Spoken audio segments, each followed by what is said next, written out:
তাহলে এখানে নারীকে নবী সাল্লাল্লাহু আলাইহি ওয়াসাল্লাম অগ্রাধিকার দিয়েছেন।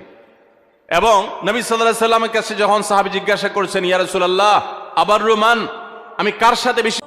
আজকের এই বিষয়টি নিয়ে আলোচনা করবেন প্রখ্যাত আলেমে দ্বীন শেখ আহমদুল্লাহ। চলুন বিষয়টি দেখে আসি। তাহলে এখানে নারীকে নবী সাল্লাল্লাহু আলাইহি ওয়াসাল্লাম অগ্রাধিকার দিয়েছেন।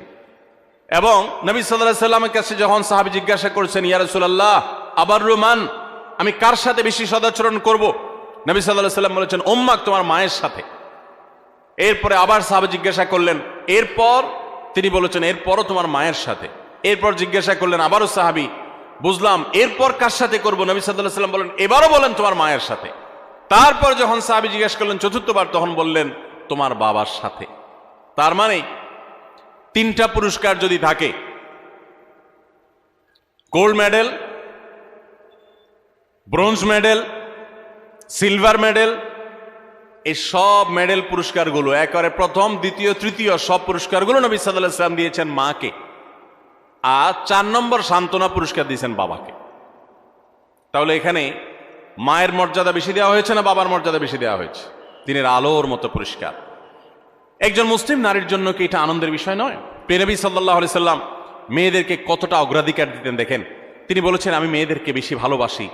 এর মানে মা এবং বাবার মধ্যে যখন কম্পেয়ার করা হয়, তুলনা করা হয়, তখন মাকে তিনি বেশি পছন্দ করতেন বাবার তুলনায়। এবং ভাই এবং বোনের মধ্যে যখন কম্পেয়ার করা হয় তখন বোনের প্রতি বেশি।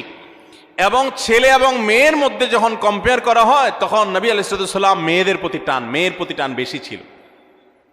এই ছিল নবী সাল্লাল্লাহু আলাইহি সাল্লামের মেয়ে জাতির প্রতি, নারী জাতির প্রতি, মাতৃজাতির প্রতি তার মহানুভবতা, তার ভালোবাসা, তার আন্তরিকতা, তার স্নেহ মমতা।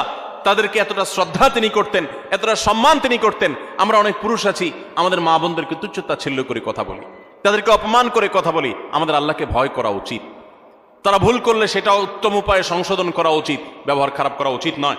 যাই হোক, তাহলে 6 নম্বরে আমরা জানলাম যে মাতৃজাতির আনন্দের বিষয় হলো, নারী জাতির আনন্দের বিষয় হলো, মুসলিম নারীর আনন্দের বিষয় হলো, তার মর্যাদার বিষয় হলো যে নবী সাল্লাল্লাহু আলাইহি সাল্লাম তাদেরকে ভালোবাসতেন। পুরুষদের তুলনায় সবসময় নারীদেরকে তিনি অগ্রাধিকার দিতেন, বেশি পছন্দ করতেন, ভালোবাসতেন।